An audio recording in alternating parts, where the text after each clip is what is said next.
like, manhood inferiority that, if you're supposed to be the better gender is a horrible thing. So that's some of the issues there. And in terms I wouldn't of, like, tell my husband. I was a young married woman. I told you about the kids. I was a young married woman. We just had our first beautiful home. I had my house fixed up real pretty in Briargate, Missouri City, and my kids were young and little, and it scarred me so bad that I've never told anybody. I just kept it a secret. Yeah. So, but it didn't make me delusional about. I remember what happened, but I know. I was crying, and he ran over, and this lady dropped her bag, and by the time because I had tried to turn around and yell, but he had me. It was really weird how it happened, and caught between the door, and I hate alcohol to this day because of his breath. Strong guy, but what I'm saying is it happened so quick without me being able to defend myself that I'm sure I'm not the only woman that's ever had a problem during the daylight in a parking lot. But I cried all the way home and then my husband was at work, and I think my kids were at my mom's. I had a woman that was raped. I had a client that was raped in the parking lot at her church, and they saw it from the window, and they denied it and shamed her. They denied it and shamed her. Because on some level, if somebody rapes you, you're responsible. That's what I felt like. I felt guilty. And I was like, okay, so what's my husband going to say? I didn't want to tell him. We were a young married couple, but we had kids, and we just got a new home. It was the perfect life. And then this happens out of nowhere, not even seeing it coming, and I couldn't. It changed me, but I kept it a secret because I talked to God about it. I really did, about how can I deal with this. So I'd like to hear how you dealt with it, but obviously you're teaching now. But that was traumatic, but I never told my husband because all I could hear, now this is then, folks, not me now. This is me at 66 talking about something that happened to me at 22 maybe. Still young enough to, I only weighed like 130 for most of that time until I had my last kid, and then I gained to 180. Now I weigh 235. But I couldn't tell my husband. So, Torah, you get what I'm saying? Even the man that I was supposed to be the love of my life and having these kids, and I knew him out of school, but I couldn't tell him because I knew in the early 70s it was going to be my fault. It was going to be my fault, and I knew that. I didn't know, and so I never told him. He's dead now. Yeah. So he doesn't know unless he's listening from up there, which could possibly be. So people keep secrets, but I was scared that if I told him, what did you do? I was like, he's going to make it my fault. Yeah. Well, those are common reasons for people not to speak out is depending on what culture or religion or family you come from.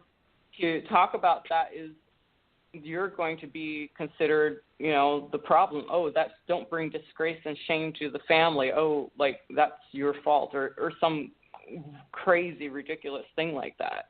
And there were no cameras back then. I don't remember in the 70s having cameras outside of stores.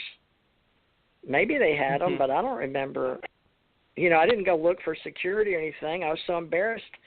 It was real quick, and just you button your shorts up or whatever. I don't even know what I had on, but I just know that lady. I looked at her, and he had gotten his truck or whatever, sped off, and I'm just stunned. But she got in her car real quick and looked the other way and ran off. And so he's gone, she's gone, and nobody else is around. There was other cars, and I just went home crying and shock and disbelief that just, it was like I couldn't even believe it was so quick. Yeah. All right, so that's it. It's out there, and now I've had to deal with it, and it's out. But that doesn't mean that the rest of my life goes to, I've done my best. It gave me a strength to make sure that never happened again. It never has, folks. Never has since. But it didn't make me hate sex. So here's the other thing. When you come out and men start thinking, oh, they're just horny or they just want sex, or they need it. How many times have you heard the women that's the librarian or the school teacher that's not married and they're keep to themselves and all they need is a good, it reminds me of something Trump would say. I shouldn't say that. Like a slap on the butt, or all she needs is a good, what I'm talking about, like for that. A whole show, right there. Say no more. The man at the top. Okay, you get it. Yeah. All right. Well, back to you. Okay. So let's talk about what you're doing. Traumatized. TJ, as a therapist, you've been going around about this for the last 10, 15 minutes. It sounds like you're still traumatized. And I would highly recommend you look into that. I was shocked that it happened. more with a competent therapist or, whatever. And why? I just blurted it out on why. I just told you in the world. Sure. Okay. So confession is part, That's a big part. It's a big part. The truth That's fine. will I'm not set going to you dwell on it free. either, but I'm just saying there appears to be a lot of charge. And that's a gift. When you find something where you're having a lot of charge, that's cool, Torah. You can did, work on it. She's brave. If you find an issue where you find yourself having a lot of charge, that's a gift. That's a key to what's limiting you and holding you back and keeping you from your total joy and bliss. So nobody likes secrets, so it's out. There you go. Now, Torah. Right there, go. You help people. You have a radio show, folks. The truth will set you free. Go see Torah. So, Torah, your gift is that you're offering a platform, male, female, or other, to do what I just did. I didn't do it for that reason, folks. I just need to get that off my chest. So I'm one of those powerful women that kept secrets all my life. That could be a 20-year story. But, okay, so when these women come to you, do you have them taped? Like this is live, but it's going to be like you call a podcast, right? Yes, it's a podcast. Well, first, TJ, I just wanted to say thank you for sharing this and for saying out loud what happened. I don't know how you feel about it right now, but just know that you've added your voice and it matters, and this is going to help other women who listen to also come out publicly with their stories. And that's really what the purpose is of the podcast that I do, is just you're not alone, and saying what happened is going to restore your power. Yeah, it makes you feel dirty. It makes you feel like you did something wrong even if you didn't. So my point was, at that time I was a little girl. I was young. I was a new mother. But now I'm 66 years old, and I look back, and all I feel, you do the deny. I had enough psychology, folks. Denial, anger, betrayal, DABDA. So what is it? Depression, anger, and acceptance. You know what I'm saying? Depression, anger, betrayal. So what? Denial, anger. Janet, help me out here. You're a therapist. Betrayal, DABDA. Then remember. Depression, and then acceptance. It's just the stages. You go through stages, and then the acceptance. I don't remember all the stages. Yeah, acceptance. Yeah, denial, anger, betrayal, depression, and acceptance. That's in the, I guess, all our psychology stuff. So, Torah, let me ask you this. Did you major in psychology or therapy? What's your major in? So my major is in philosophy with a focus on Tibetan Buddhist philosophy, and I also studied, went through lots of different types of therapy for sexual assault and childhood trauma. So I went to traditional therapy with a therapist who specialized in sexual assault. I got very fortunate to have someone who was equipped to help me with it. And then I felt like I hit a ceiling with it, and I then went into other types of therapy. So I learned through like body movement, dance, boxing. I love boxing, self-defense kind of stuff. It made me feel like I could protect myself physically. I couldn't do that when I was assaulted as a teenager. I couldn't fight my uncles off, and I couldn't defend myself. And I realized through therapy that I had blamed myself for what happened, for not protecting the little girl me, which is ridiculous. That's what I felt. Burden to bear. That's There you go. Yeah. Now, Torah, you and I share that. I said that would never happen to me again, so that's how I dealt with it. I did never tell anybody, but that's why I became a law enforcement officer, and that's why I became an investigator, and why I went into martial arts, and why I went into the military. But it also dealt with UFOs and my uncle's work, and you may want to mention your ET thing just a tiny bit, but we'll have you back. Janet, we can have her back on the ET Experiencer to discuss Stargate and the cosmos. Oh, yeah, there's a lot to talk about. This is a hot topic, and it's very volatile because it resonates. Why, did you hear my energy? Yeah, and you haven't even got behind mine yet. But anyway, it's really good to do therapy on it, and I keep saying we got to take it to the highest level, and so that this has not happened to anyone ever again, and no one is immune, or what do you call it? There's no what do they call it? When you victims. Nobody should be treated as a victim. There's no one.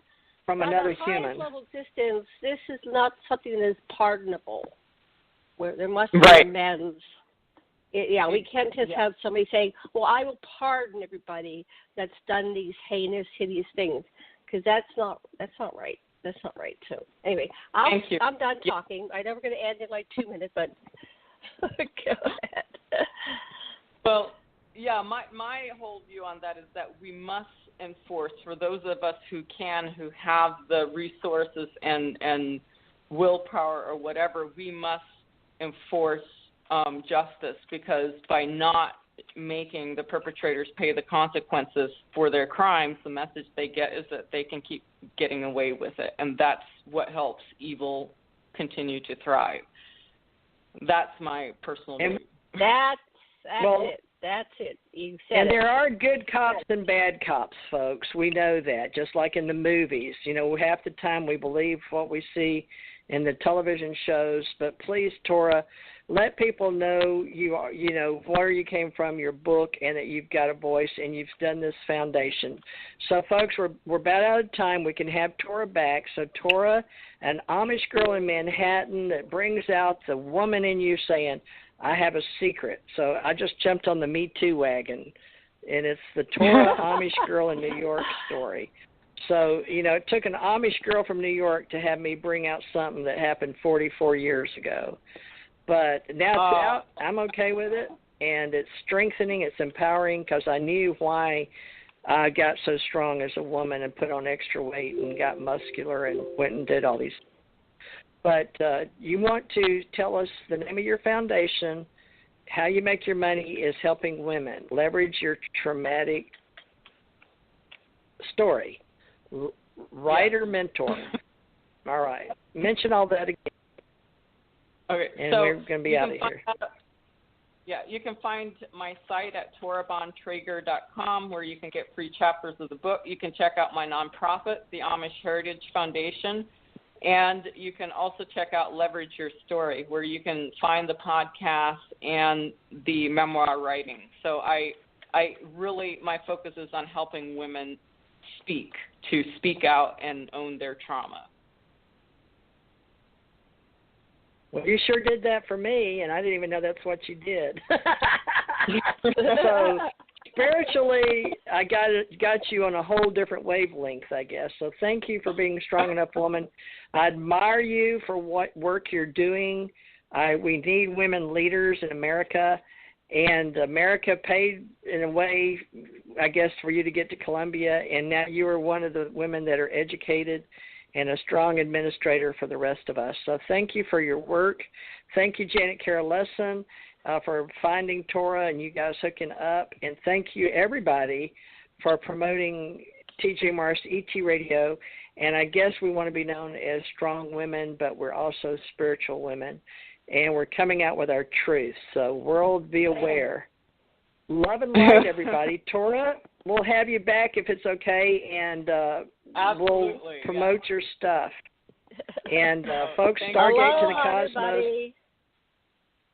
Yeah, Janet, Stargate to the Cosmos. Okay, Janet. Thank you so much. We'll see you Sunday. Torah, we want to